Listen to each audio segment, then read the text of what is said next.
the online thing as well? Okay. So, hello everyone. I'm very happy to be here. Are there any interpreters for you guys so you understand everything? Okay, good. Okay, so you will participate in all the activities as well. My name is Albina RAKHMATULLINA. I'm here to speak about the volunteer management today.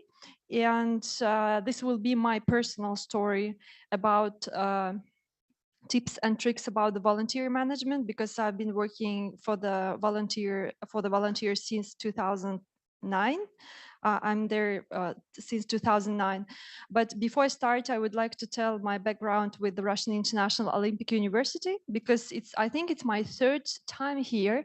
And it was always one of our FISU student ambassadors, or part of my team studying here. And it was Shoni, she was from South Africa, she was doing recruitment here for us. And then we had Renata, she's now the part of the GTA because she studied here. Now we have Maya from Malawi, the star. So she's here, she's the FISA student ambassador as well. And I have a very good relationship with the authorities, and I'm very thankful for the university staff. Tatiana, Iya, it's always a pleasure to work with you, to speak to you during the whole year. And let's get back to my story. As I said, it will be a personal story, because when I started volunteering, the event volunteering, it was 2008. And it was in the United States of America. I was studying there chemical engineering. And my friends, they invited me to volunteer. And in my mind, volunteering was all about social volunteering. And I had no idea what event volunteering is. And we were the protocol volunteers at some of the conference about some chemical stuff. So, and I just opened the whole new world of this event volunteering. And I will be speaking about that, the event volunteering, this branch of volunteering.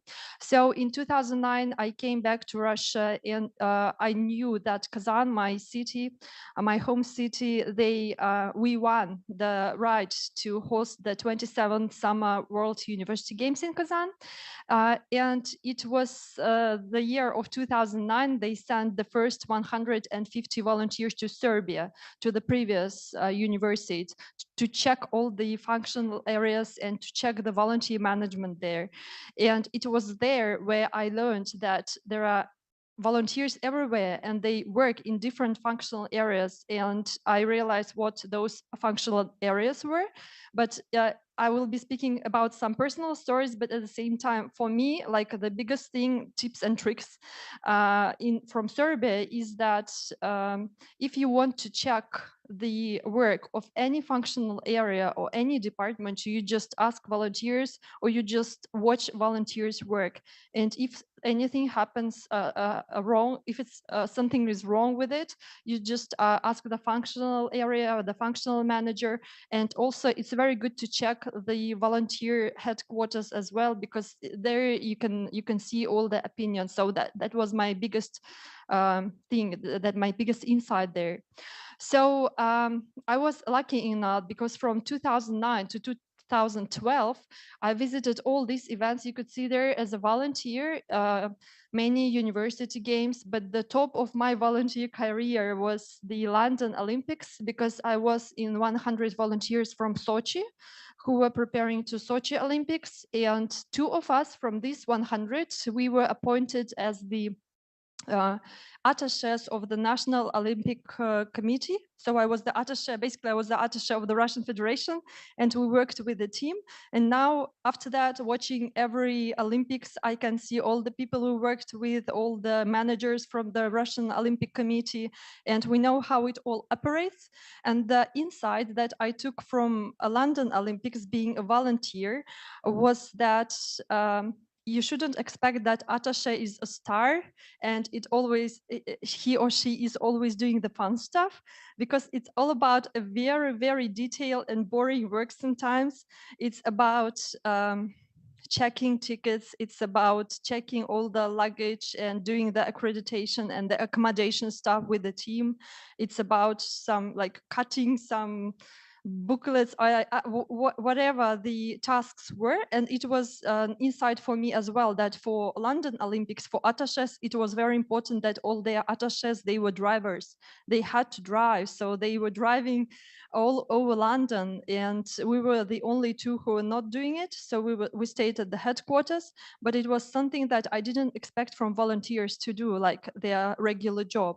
And then I'm so thankful. There you can see on pictures, it's, I think, the left, the first one, because there were so many. The other insight from the London Olympics is that the reward system for volunteers is the key to hold together the volunteer program, because there were so many little rewards for that 70,000 volunteers in London that everyone of these volunteers, they feel attached to the event itself, even though their tasks were very regular, like a routine, for example, transportation or arrivals and departures, but the motivation there was fantastic. For example, it was a very little thing, but for me it was like a big event, because it was the lottery of who would lead the Russian team, the Russian Olympic Committee team, to the opening ceremony, to the ceremony of the raising of the Russian flag,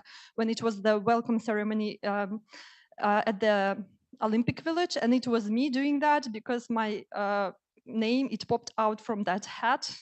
And I was there like marching like this and sending this picture to my mom and to my friends, because it was a big thing. And I was volunteering before that for another 2 weeks. And it was certainly the moment to remember.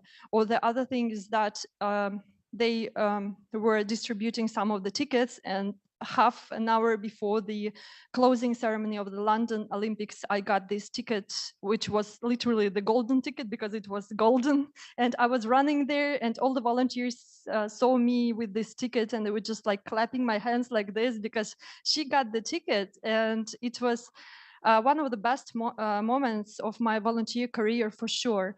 And working there in all these events as a volunteer showed me that it was the best management of the volunteers ever in London Olympics. Of course, the quality and like the uniform distribution, all the services, they were fantastic. But the motivational part was on top as well.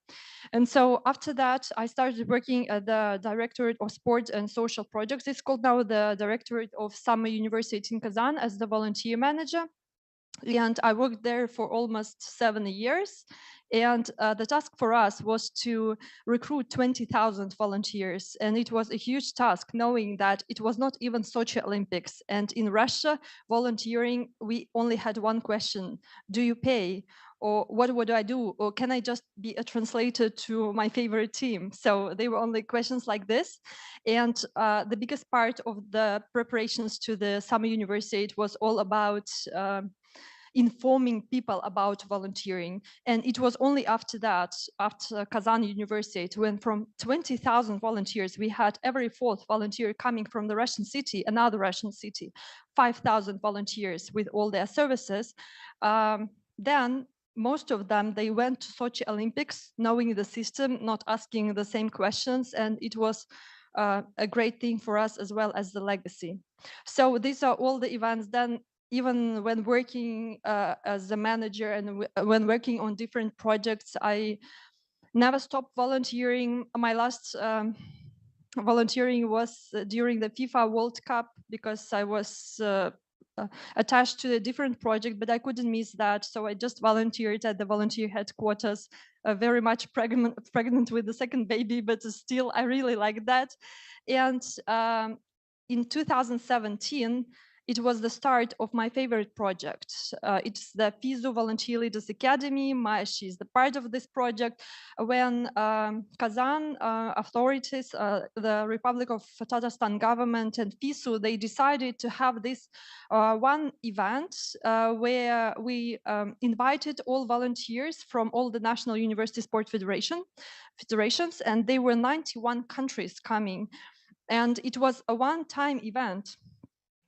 Here, it was 110 participants from 91 two actually countries. And when I started this, I didn't know that countries. I knew about Malawi, but I didn't know that the capital of Malawi was Lilongwe and where it was situated, because there were so many new countries, and it was the legacy of Kazan University. But even when closing this project in 2017, we realized, as we usually realize, another tip and tricks and insight is that volunteers and people, they are the biggest legacy of any event, and you have to retain them. It's not about venues, it's not about services, it's about people who then move to other events and you work with them.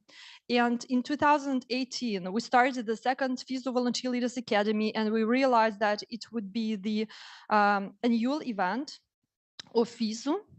And every year we wanted to bring something new to this. For example, in 2018, it was the year of FIFA World Cup, and our volunteers, they worked as the host city volunteers for one day.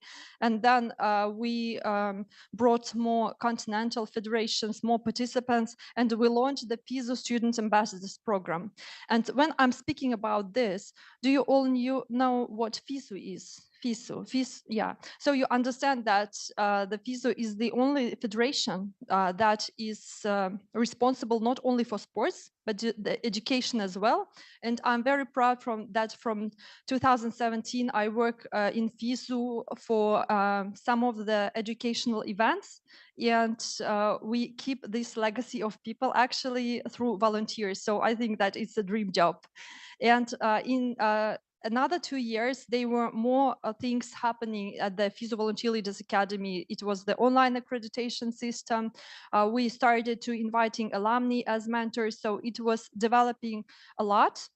And let's watch how it happened.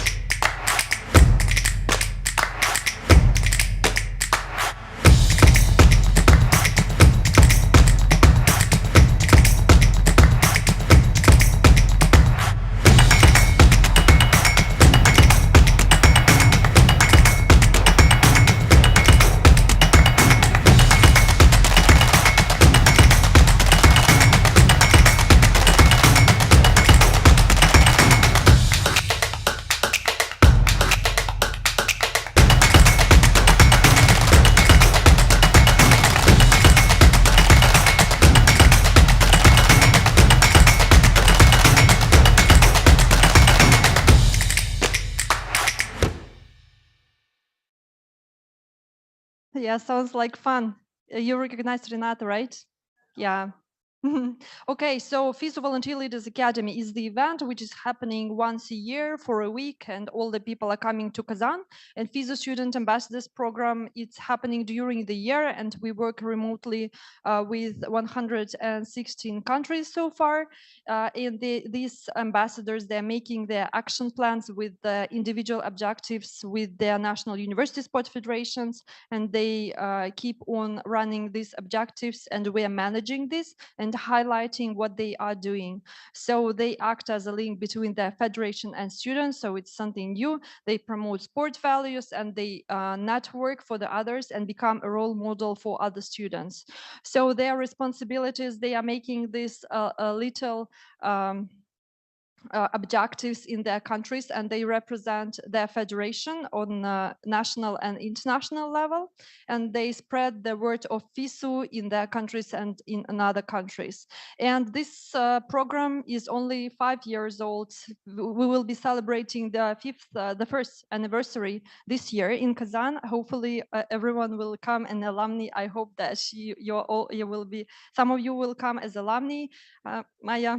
So the key achievements is that some of the FISU student ambassadors, they are now at the FISU committees, and some of them, they are organizing the International Day of University Sport in their countries. They are organized the biggest and very small events in their countries. They participate in universities, not only as volunteers, but now like media license, like team officials in different roles.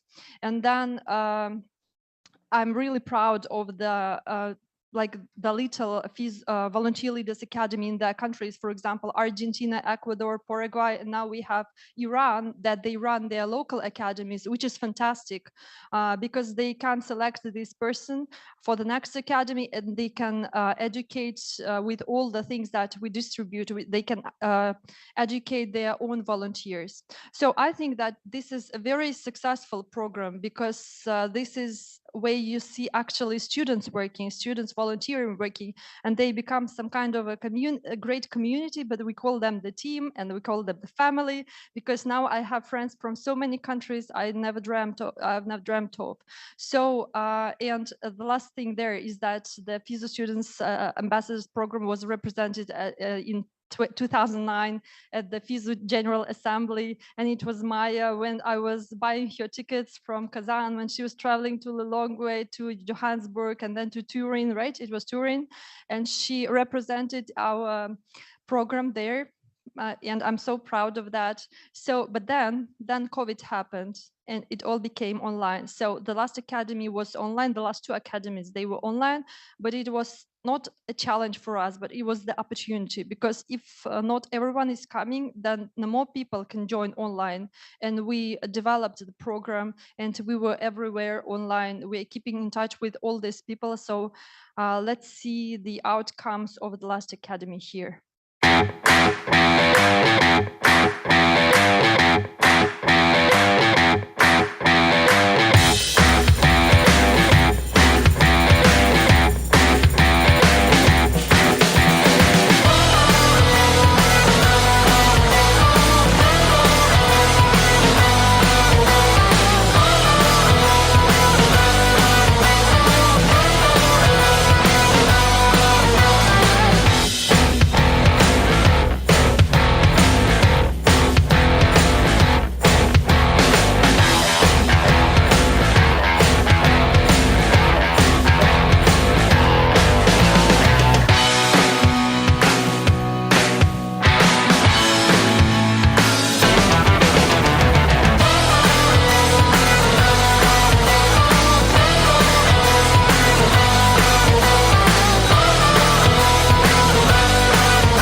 That was actually very good.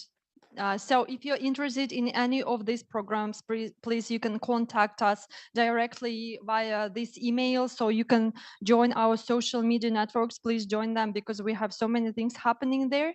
And another two FISU projects that I'm related with is the FISU Healthy Campus program. Are you somehow connected to any of the universities rather than Russian International Olympic University? I guess no. So I will skip that part, but I will say that this program is something that I really believe in, because this is like the certification of international universities with the one standard of 100 criteria. And when universities fill these criteria, they are improving their campus and living on their campus for all the campus community. So I'm really proud of this program. So another project I'm now linked with is the FISU University World Cup Rugby Sevens in Kazan, happening this year in August. And if you will be in Russia, if you want to visit it, please do it, because it will be a great event, and you will hear about that as well. So there are different roles, but it's still working for the university sport. So now I'm getting older and my stories are getting longer. So let's speak about you. I really want to focus now on volunteer program. And I know that some of you said that you're from the, excuse me, that you said if you're from, what's your name? Katarina, that you're the volunteer manager. So I think that you will be like an expert here. And I don't know most of you, there are not so many people here, and I'm really happy that we can interact. Let's play a game like this. Let's just imagine that this is like I'm giving an Oscar. Like this would be an Oscar, and I will be asking you questions. And if you are in this role, You just come here and everyone applauds, okay? For example, welcome here, the Oscar goes to the person who is from Slovakia. Yeah, just, yeah, thank you. And now thank you. The Oscar goes to those who have ever volunteered. Yeah, it's a group of people here. Yay! Nice. Never volunteered? Yeah. Well, you have a chance. You should. Those sitting, you should volunteer. And the Oscar goes to the person who attended Sochi Olympics. Ah! Okay. Okay, thank you. And the Oscar goes to the person, to those of you who have kids. Yeah, congratulations. This is great, Oscar. Thank you. And the Oscar goes to people who want to watch Beijing Olympics opening ceremony now. I'm here. Well, I'm here. No? Okay.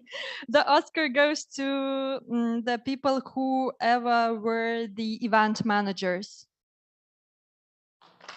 Nice. What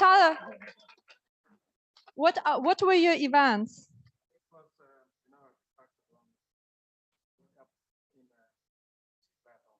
Biathlon. Nice. Okay, thank you so much. Nice. So you're an expert as well. So I would say who studied medicine? Anyone studying medicine? No? The Oscar goes to people who know Spanish. See? Congratulations, this is your Oscar. Okay. Okay. Any people, the Oscar goes to the people who love cats. Nice. So you know your okay. Okay, thank you. Any people for the Oscar who have green eyes?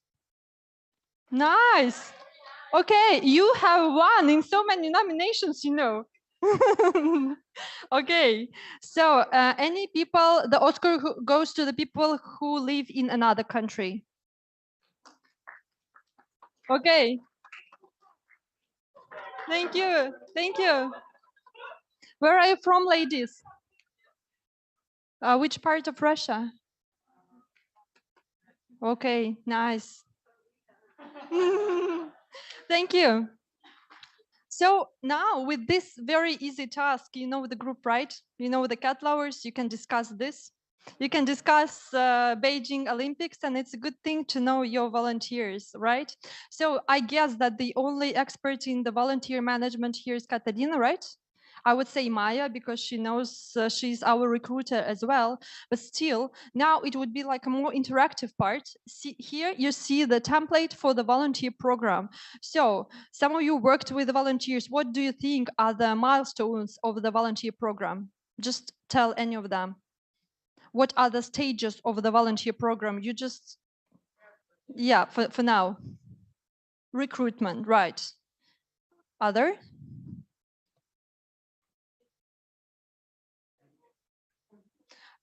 Let me write here, okay? Sorry. Yeah, because it's a microphone clicker here, and now I have this. So for the milestones or the stages, you said recruitment, right? Recruitment. Then education. Let's call it training, right? Okay. Then see, you have 5 there. Working. So work, I would say it's like if you are the volunteer manager, you manage volunteers, right? During the games time or the event period. So it's games time, sorry, management. Okay, another 2 experts. Selection, I would say recruitment here, like with the general.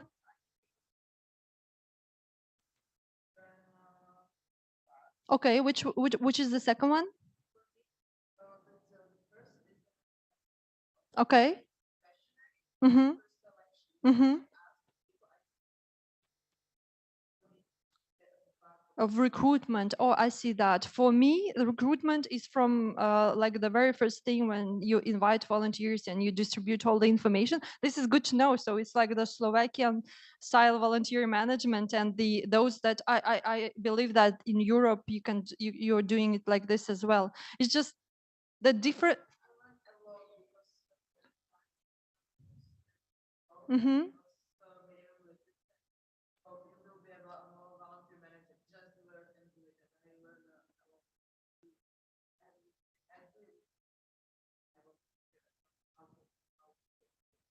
Yeah, sure. The same for me, because I'm here to learn from you as well, as you're an expert as well. So let's see. Planning. Planning is the first. Planning.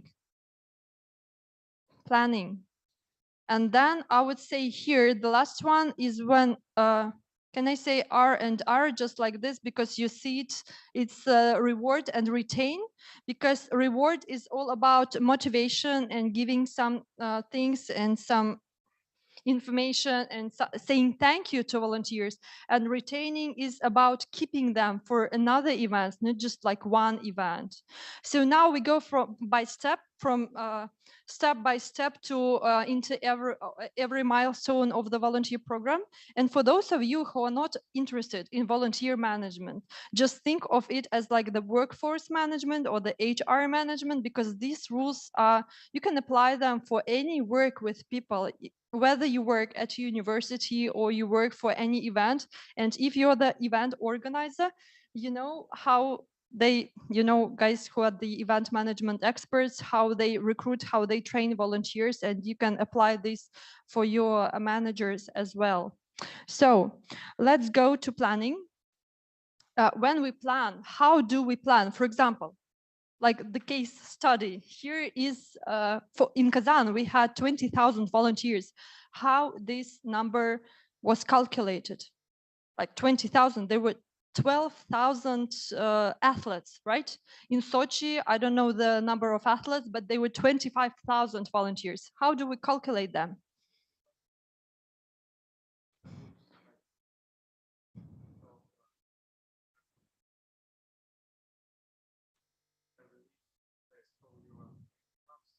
Where? Like locations, right? That's so right. You plan them by venues.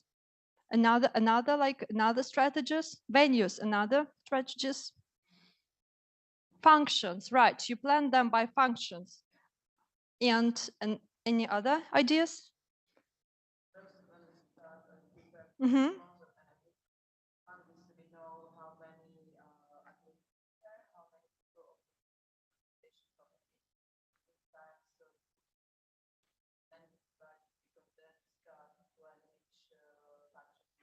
This is so true. 50 points to Gryffindor, I am from the Gryffindor, because here you identify your functional areas, you identify client groups, and you identify your venues. You said 3 of them. Now, see 3 flip charts here. So let's see that it's so. Let's have a look at Sochi Olympics, okay? So you guys, you identify client groups, like 2 of you, okay? Just 2 of you. Maybe you all together, you identify functional areas, because it's a big thing. I will give you the flip chart, and you guys, you 2, you identify venues. So now think of the Sochi Olympics and try to list as many venues, not like the names of them, but their types of venues, then for the client groups, and then for the functional areas, okay? So 3 flip charts, and we have 5 minutes for this.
Okay, thank you. Take the sit. So you stay first. Yeah, just bring it here.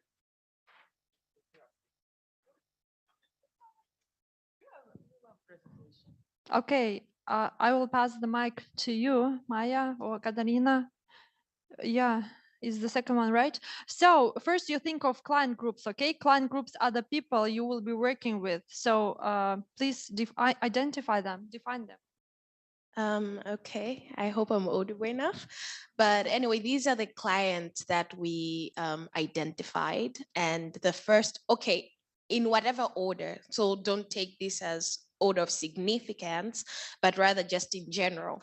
So we identified athletes. Obviously, these are people that we're going to work with, and as well as the sponsors. They're really important because they're basically giving us money.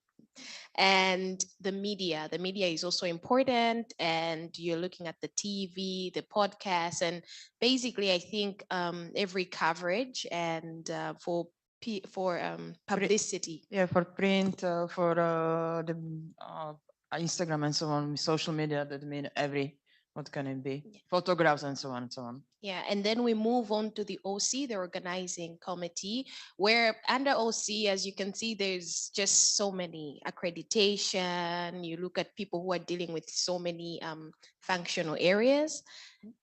Also, the OC is very important. It's based on how big is the event. You can have the OC. That's the main. The OC, for example, can the Sochi. You have the OC, and then you have the local OC.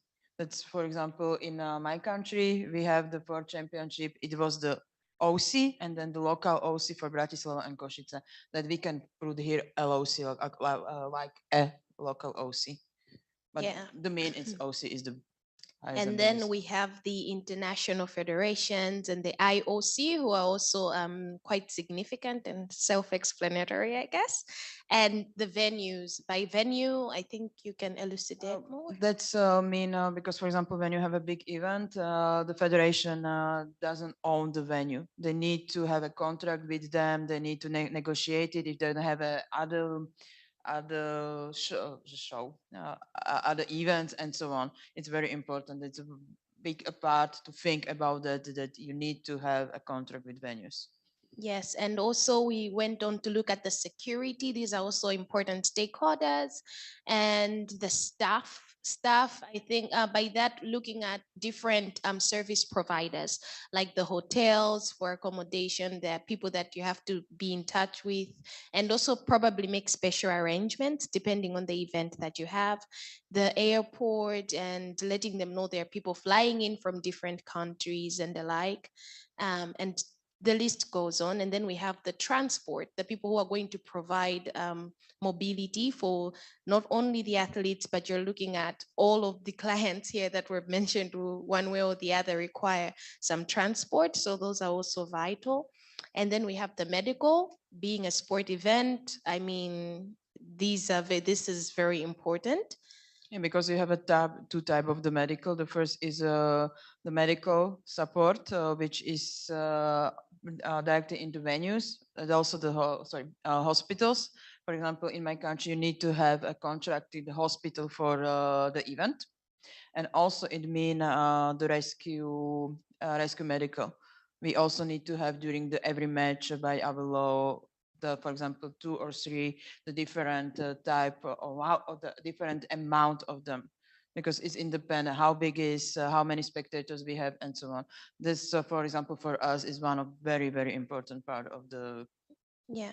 And also, of course, I would couple this together with the medical, the COVID manager. But now, in light with the COVID, it's important to put into consideration the COVID, which I'm certain should be under the medical. And then we have the government. You cannot have an event in an area without having to work together with the authorities, and due to different regulations and arrangements as well.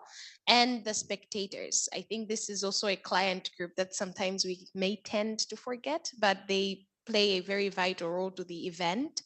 And then suppliers of. I mean, for example, it means sponsor is someone who gives you money, or you have a barter. But supplier is someone who just you pay that you need, for example, fruit, but he doesn't want to be a sponsor, but you need to buy a fruit for the athletes. That means these are your suppliers. Also, for example, ice, water, and so on and so on. That's it's also the people who, for example, prepare the venue. I mean, prepare the ice or the preparing or building something for the rich. They change the how the venue see when you have it. That mean, but they are not our sponsors. And last but not least, the volunteers, very important, because I think this is one of the most important list of clients would work with, because they make most of the things happen, and most of the things that we see happening, volunteers are usually behind it. Yeah. Thank you. Thank you so much, ladies. I would just anything to add here. Do you think of the other client groups that were not mentioned here? I would say here sponsors and partners, because these can be different rights. I would maybe put into the stuff like hotel, airport staff, transportation staff, venue staff, and I would say referees not mentioned here, right? Athletes, federations. Okay, okay.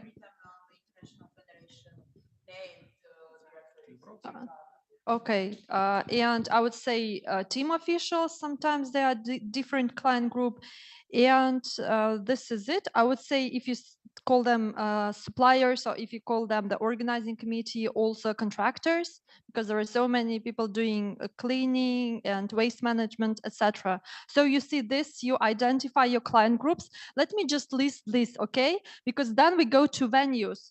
Do you you all see here what's written here? Do you have anything to add here? I would say when thinking of venues, just think of sport and non-sport, okay? And if you think of non-sport venues, you'll have airports here, and like all the railway stations and anything that would be used. So the list of this, it depends from event to event, but it would be huge, because it's not only the sport venues. Of course, you have the all the villages, and you have where they live. You will have hotels here, the opening and closing ceremonies. Sometimes you have like uniform distribution venue, and you will have to find staff and volunteers there. So this list will be much longer according to the event that we have, and this list will be like endless. This one. No, actually, you listed many of them. The functional areas is like accreditation, transportation, accommodation.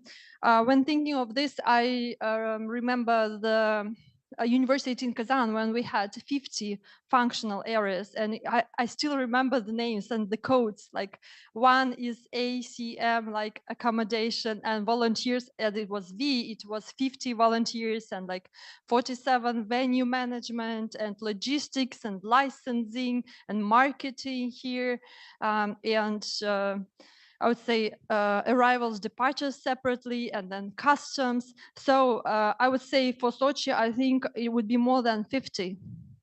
So guys, you have all these three things, and you ask how many volunteers? How would you combine all this? So you have this, this, and this. What would you do? You are the volunteer manager. Or sometimes, Katerina said finally that sometimes you don't have like the organizing committee of 1,000 people. Sometimes you're 2 people, and then you divide just like services and sport. Or for example, you have 4 people, finances, accountants, lawyers, things like that. And then the program itself, and then the workforce, and then, for example, sport. You can somehow merge, and you can make functions for the organizing committee, merging this into the people that you have, into the objectives that you have. But still, you have this, this, and this. What I recommend you to do is to go to all these functions and just to list this. You have all this, and just to ask, do you need volunteers? And they say, of course we do. We need all the volunteers for everything. And then how would you define whether it's a volunteer or a contractor or a paid staff? They would ask volunteer for any position. How would you decide? You're the volunteer manager or you are the HR manager?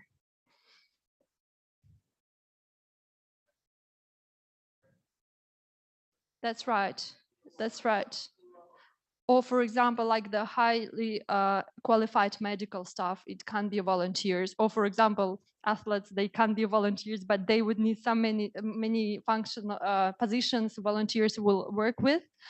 And so when we were at London Olympics, we were told that what is the volunteer job, like general volunteer? I would call, there are different types of volunteers. We call them general volunteers. I don't have this in the presentation.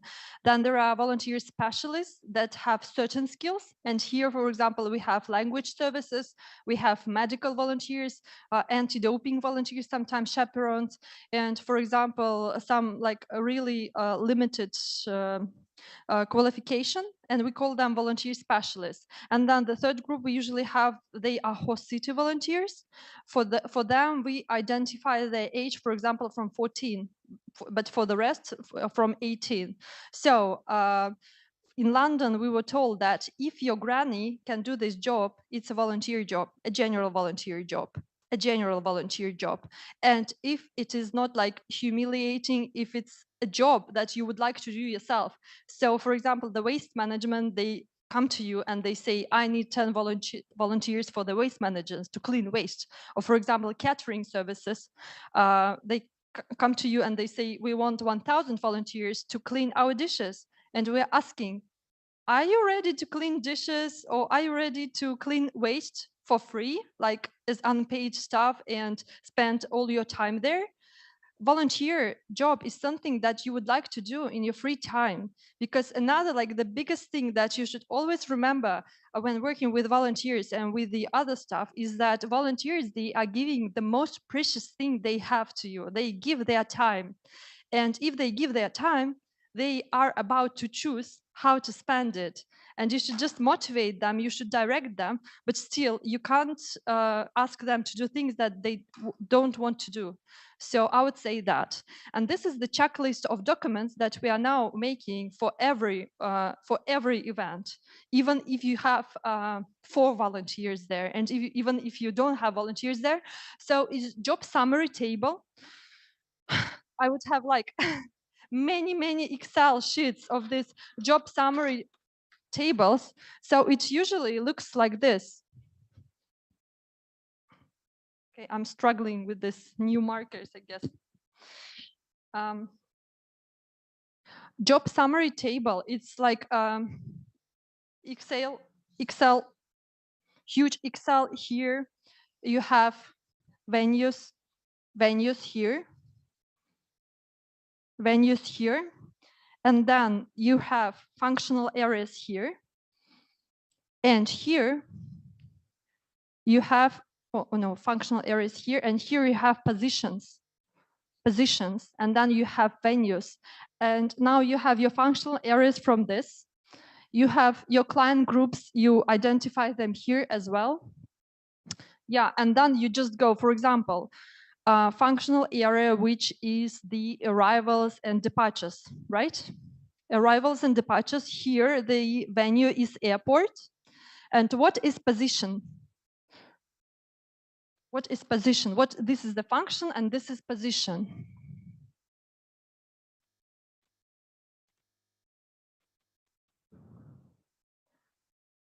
Well, it's like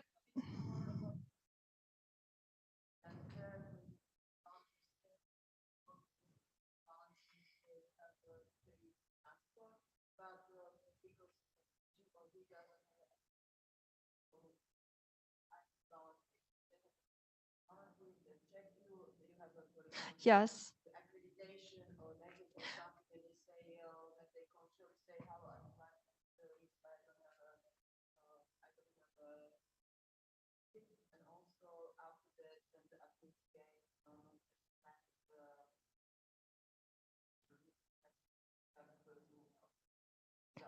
That's right. It's just like tasks. For example, you have a functional area of the arrivals departures. Everyone is coming through arrivals departures. Here you have the position, for example, those who are checking who are waving, welcoming with like these marks, for example, one position. And the second one is like controlling the number of people leaving the airport, the second position. And that when you have this, every functional area has many positions. And even if you have a very small event, I really don't want here to emphasize and always to remember like Olympics, as it's not like happening in the future years here. But even if you have the opening ceremony of a very small event, or like if you're making a football game here at the university, you just think of the functional areas and positions that you will cover. The tricky thing here is to not forget about the functional area, which is called volunteers. So what are the positions for the functional area volunteers?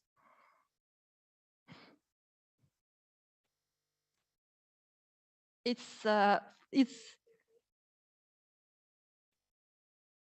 yeah, for example, it's a good thing, like it's called the food and beverage, or it's called catering sometimes. In catering, you have volunteers who are feeding, they're not feeding, that they are navigating, for example, here, here, and here. And for the volunteer management, you're basically recruiting people for yourself. So it's like you're helping hands. For example, you call it not the volunteers, but the HR or a workforce. In London, actually, we were not called volunteers. We had these 3 letters of workforce. And we were the part of the organizing committee with the position of volunteers.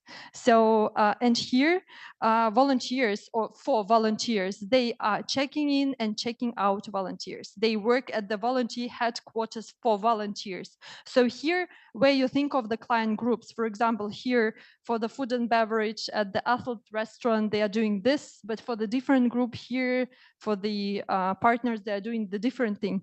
So this, just imagine London Olympics, Sochi Olympics, and when I'm watching the Beijing, I'm always trying to find all the volunteers doing their job, because some of them, here you know who the paid staff is and who are the temporary staff and who are volunteers.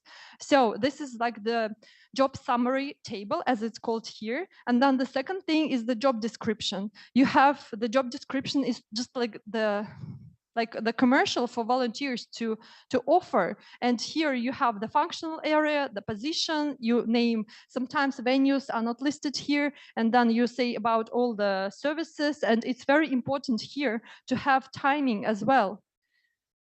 Everyone wants to work as an attaché, but not everyone realizes that attaché is a very long hours of work. And if you know languages, but you're not ready to contribute your 20 hours a day. You can work in language services or in protocol, or you work with partners, and you still contribute as a volunteer.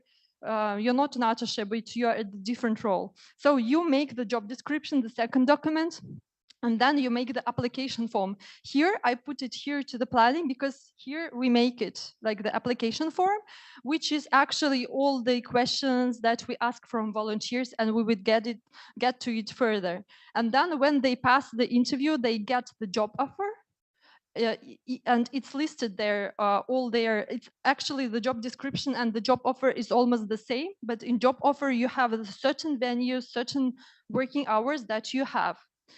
And then the second part is, let me check the time. Yeah, it's the recruitment. And recruitment is my favorite part because I worked at the Department of Recruitment for Kazan and the head of the database of volunteers. And here in recruitment, you are, I would say that here you are choosing people. So I'm not including this into planning. After planning and before recruitment, you are making, or during the recruitment, the informational campaign, because when you have all this information, you put all this into very nice booklets or very nice commercials, very nice promo videos, and then after this planning, you should definitely know all the people that would be involved.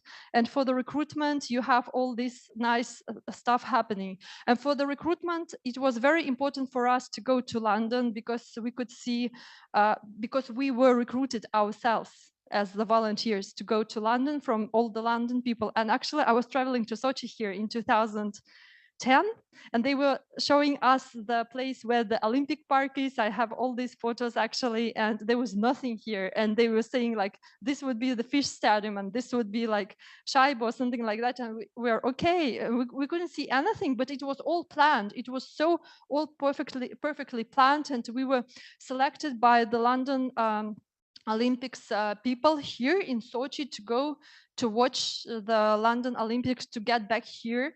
And again, I'm telling you again, if you want to see the process of any organization working, just go and volunteer there. And I always recommend it not to go there as a spectator, as an, I don't know, like a partner, a guest.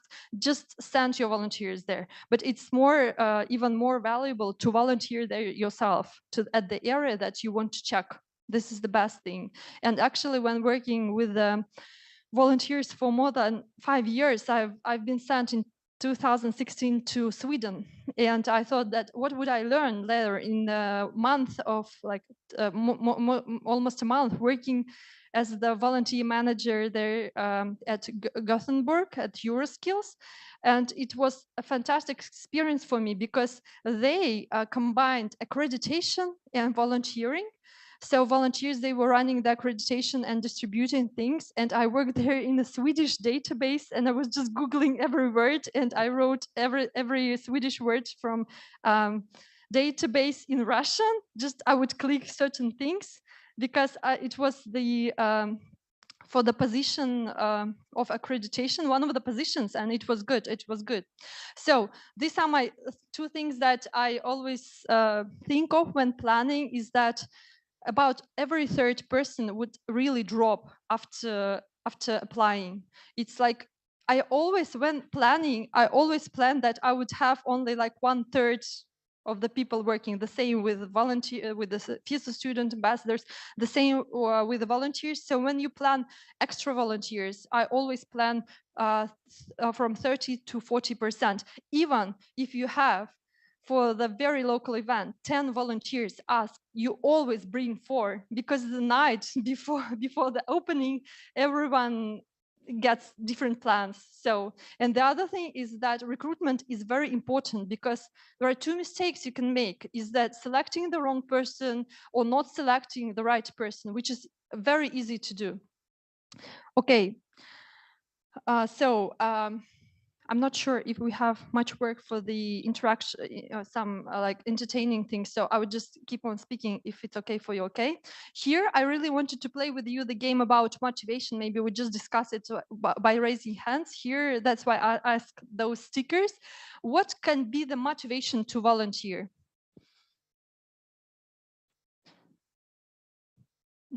Yeah, just let's have a discussion. Experience, right? Yeah, can you just, Maya, help me with writing all these things? Yeah, just everything mentioning, and we would just stick them here, okay? So what are the things that motivate people to volunteer?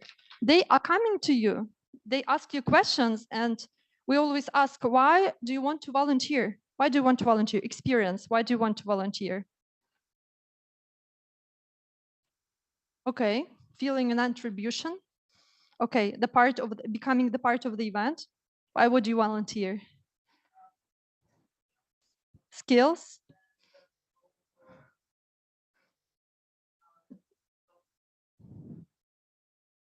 Yeah, just like see the inner circulation. Mm-hmm.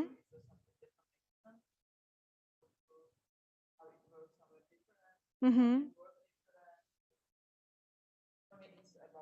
And it's about the education, skills, and new knowledge, right? Why would you volunteer anywhere? Yes, practicing languages. That's what actually my motivation always, because I learned Italian, but I couldn't practice Italian with any of the people. And I was volunteering just to meet with any Italians to speak on sports topics. Why would you volunteer? That's right. That's one of the the most wise things to do, I guess, because it's not always when you're a grown-up person, you want to volunteer for your CV. For example, how would you ever work with the Coca-Cola? You would just send them thousands of letters, but you would never get to them. But if you're the attaché of the Coca-Cola CEO, something like this, or for example, you work with Toyota or with, you know, all the sponsors of big events, and if you say that I want to work with sponsors and I study marketing and I want to work with this, I know so many examples when they are volunteers, they just then take these jobs, or they realize that it's not about them, that they wouldn't do that. Or for example, I have very good examples of volunteers who were, I think it was a guy who was doing different roles, different positions and functions, and then he was the person who helped Dmitry Guberniev, if you know who I mean, the Russian TV broadcast commentator. And when they worked together, he was seeing this a huge person working like a legend, working so fast, working so professional. Than this guy, Ainur, he is now one of the top correspondents of the local Kazan TV, but he's always there, and I see him every day on camera, and I understand that this came from the feeling that I can do it. I want to learn it. Or we have so many people going to the medical profession if they are kids because they saw this medical stuff or chaperones working at different events. And I think that for me, it's something that I appreciate a lot. But my inner motivation was practicing languages, and this is something that I reached there. What is your motivation? Why would you ever volunteer?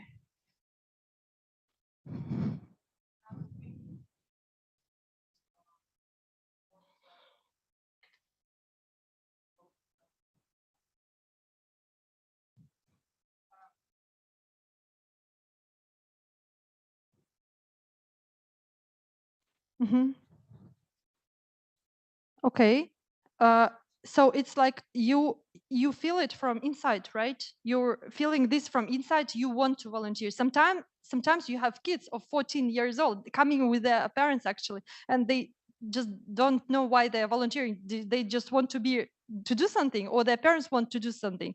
So I would say that I didn't ask you to. Why would you volunteer? Why? Agree?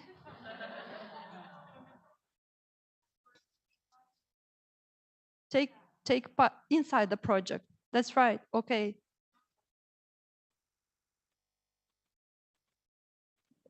That's right. It's tough. And I would say another thing is that volunteers know, especially like very experienced volunteers, that sometimes it's better to be a volunteer of a very good position rather than paid staff, because you gain so much. You see the best athletes, you see the top, like the core of organization. Tatiana, any other motivations, or you agree with this? Agree? So if it's intrinsic motivation, it comes from inside, which is good. And if it's extrinsic, it's something that you will not get a punishment or you will get reward, which is also a good motivation, because some people come with this motivation. Just think of, I would say, about Kazan, 20,000 volunteers. How would we find them? We thought that it was wise to bring them from the for example, from where they study. We just contacted all the universities, and we realized that we could cover all the, for example, media-related positions from the media-related universities, and we could take all the language services from the some linguistic universities. And actually, all these people, they came with extrinsic motivation, because their university told them to do that. Like, you should go there and you should be an interpreter from Japanese to Russian, or for example, from Turkish to Russian, and they had no motivation for it. And it's very important for you as a volunteer manager to find this intrinsic motivation that you can rely on. And for example, even if it's, for example, I really want a uniform, is a good motivation itself. It's not like, oh, for example, I really want to have all these services, or I want to, okay, I will get my extra credits here for my language courses, but here I would just spend like another week in a very different place. And it's you should say that it's an adventure. It's like a new adventure and a very different story of your life when you're a volunteer. So when you recruit, again, watch the slide. 2 mistakes. Do not make them. Do not select the wrong person for the wrong position, and do not select the right person, because sometimes you can miss it just because the motivation, they do not the same. They are not the same with what you think. And when you have all this, you're going to recruitment. So did you write all the motivations? Can you please just put all of them here? Yeah, so then we will see, because we'll get back to this later. I hope that we will have time. So when we go to recruitment, I usually personally ask 3 questions. Any questions that you're the recruiter, you have this person for the interview. And for example, for the London Olympics interview, we had a 40-minute interview, 20 minutes for Kazan. And if you have an event tomorrow, you just have 1 call and you make this interview, for example, for a very small event for tomorrow, but you still ask these questions. What other questions you will be asking? Are you normal? What do you think? Well, actually, I would say that's a very good question. How would you rephrase it so not it sounds kinder? How would you rephrase it?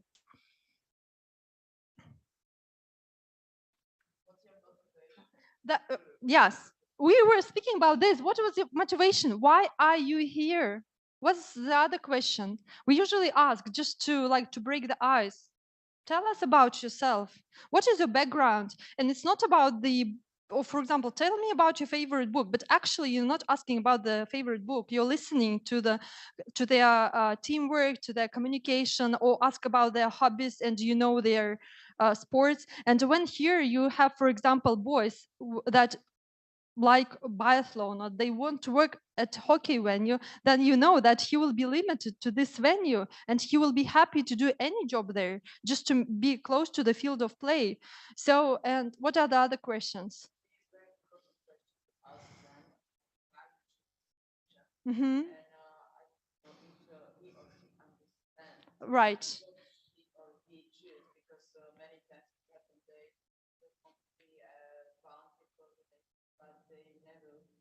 Yes.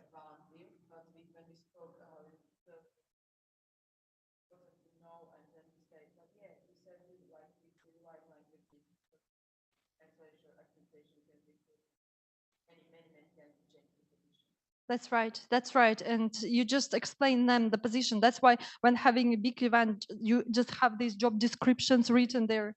They don't read it, but I always narrow it to the timing that you can afford, to the certain skills. I would say I always ask these 3 questions. It can sound differently. It can sound, what can you do, is like, what is your level of English? Have you ever tried this or this? But why do we ask these questions? Is because we are looking for those simple things. We are looking for motivation, for personality, and for qualification. And if he says that he wants this and this, we know his extrinsic, intrinsic motivation, like the inner motivation, and we know how to reward this person afterwards. And then for the personality, we know his the soft skills, and actually from the personality, in many cases, we choose team leaders as well, and we choose volunteer managers as well. And for the qualification, of course, it's what you can do or you cannot do. But when making any job interview for any volunteer position, just remember that you shouldn't be strict, because it's something that they're doing as volunteers, and it's not job interview at all. Because sometimes, especially like if it's a very fancy event like FIFA World Cup, and the person is coming, and the recruiter, which is actually the volunteer, he's very strict, for example, it can then affect this person. Sometimes it's just a school kid and they want to try themselves. And if you say something that you can be a spectator, or we can try you as a host city volunteer, kindness is the key, I think. And actually, Maya, when we interview all the FISU student ambassadors, sometimes we are not choosing them. And you know what to say. It's not the end, it's just one event, and you can try the other event. And it's very good to have test events or very small events that you can recommend. For example, go as a spectator here or work somewhere here, so they wouldn't say that they were not selected. So these are the principles of recruiter. We always rely on all of them, but the most important is be kind and just make sure that you do not sound like it's a job interview. So I would say ideal candidate, you say yes or no to the people, but I would say don't say no. You always have this 40% dropping, and no kidding, because especially big events, they are then hiring contractors, and they are those who sell flowers, who sell ice cream, who are doing like a very simple job. But if a volunteer doesn't have this intrinsic motivation, like a strong one, they would certainly go to the contractors, to suppliers, and it's okay. And you should always go back and ask those who were not selected. And actually, it's a very good thing to write a thank you letter for those who were not selected, because for some of them, they write back and they say, I'm capable of it, you should consider me. And then you take this person because maybe he or she was just nervous at the interview, and you just skipped that person. Okay, training. What should they know? Now they are selected. Now they know nothing. They just know that they are selected. What should they learn from the training? Teamwork, okay.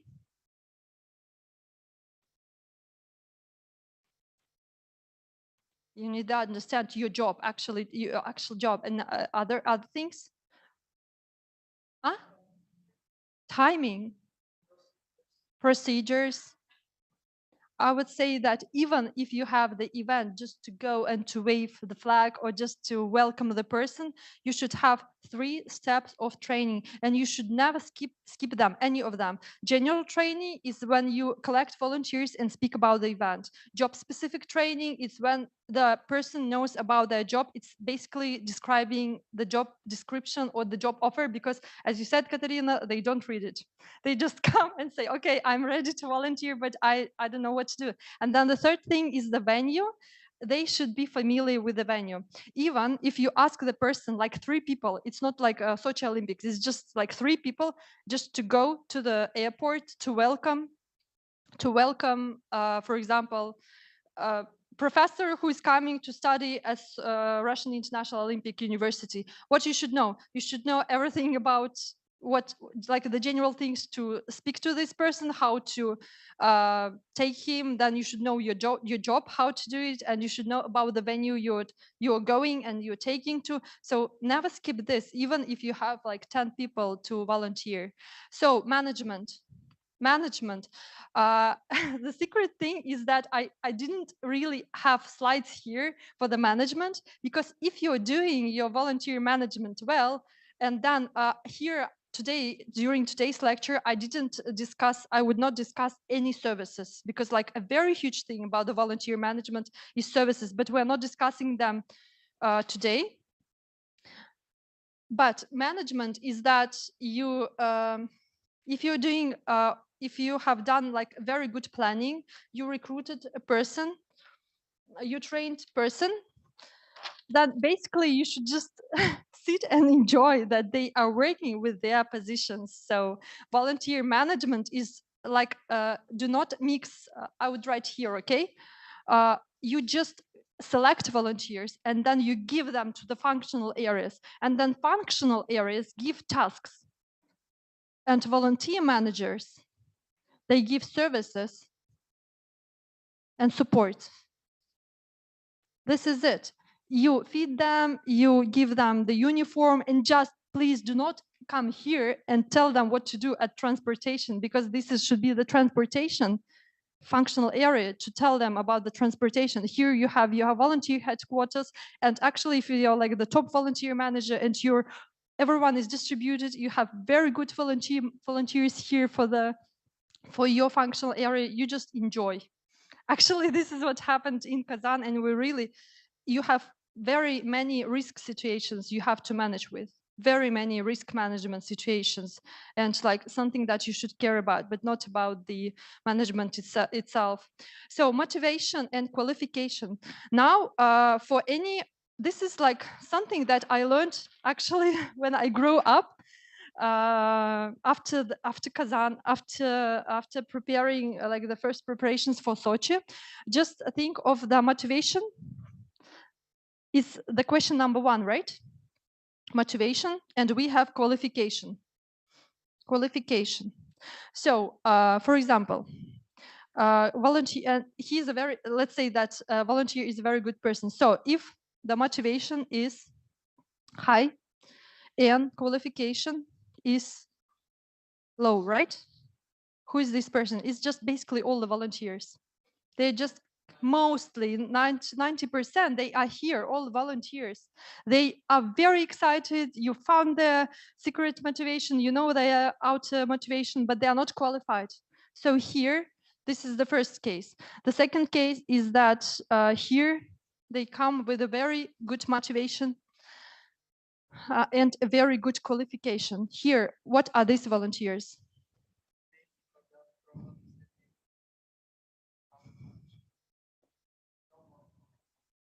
They want to be stars.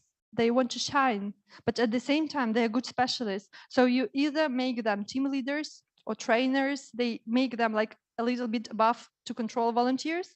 But these are, I would say, volunteer specialists here as well. And here you have low motivation and low qualification. Actually, it's a very small number, but you will have this if they, for example, are sent from their universities, from their jobs. So it's very good here to just like to coach them, because they should rise both of the things, right? And here is when you have low motivation and very good qualification.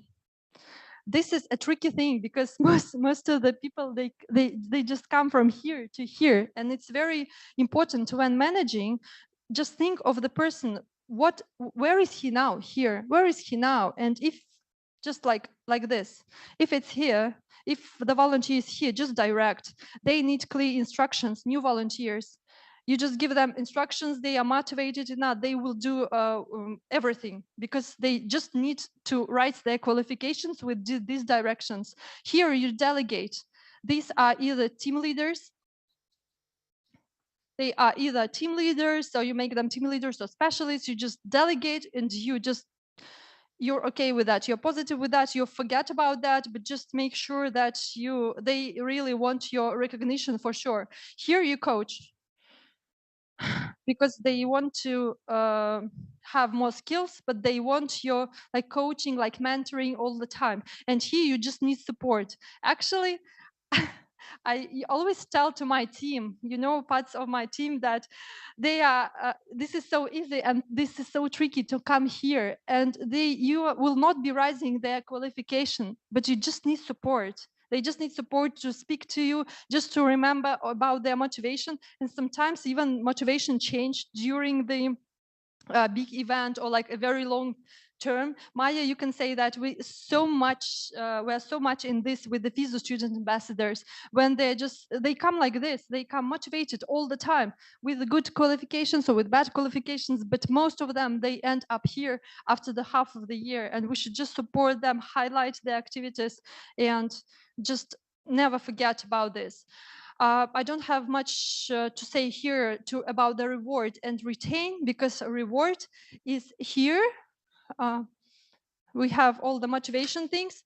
For example, you before planning the event, you do the rewarding. You plan the rewarding when you're planning.